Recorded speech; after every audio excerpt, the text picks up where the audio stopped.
大家讲一句台语有意思。大家一句的观众朋友，大家好，我是电推小姐。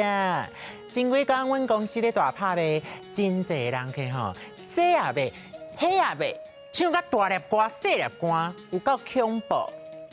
今仔日咱的主题就是消摊。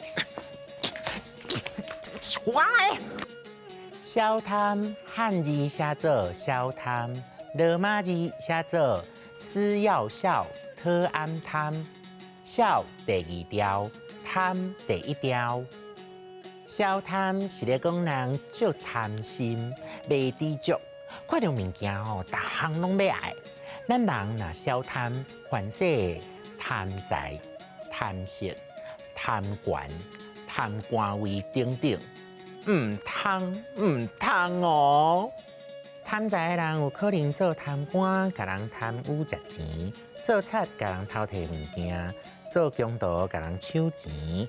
俗语讲，人为财死，鸟为食亡，就是咧劝人讲，不义之财唔通抵。人若贪色，有当时啊，身体袂堪得，就会搞破病。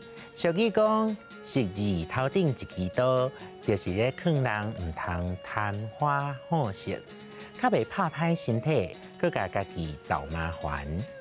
佫有一款是贪食，咧讲一个人做贪食，咱会有一款足趣味的形容讲，一喙萝卜刀，一喙喙林波，一喙地半路，一喙目睭糊。咱若安尼贪食嘛，介无好，会互人讲咱无人教事，家教歹，歹看啦。讲到消贪，咱定定会听到一句俗语讲：消贪软鸡蛋。鸡蛋就是咧关鸡仔的鸡笼啊！这句俗语的意思是咧劝人唔通贪心，若无颠倒会害着家己哦。佫有一句“人心肝，牛巴肚”，就是咧形容人贪心、欲望足济，心肝像牛的巴肚遐尼大，佫较济草都食落去。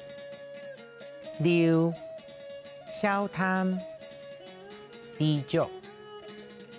贪污，人为财死，鸟为食亡。食字头顶一支刀，消贪软鸡蛋，人心肝牛巴肚。咱人拢会有一寡想要得到的物件，真正常。不过要注意，莫颠倒互家己消贪的心欲咧走呢。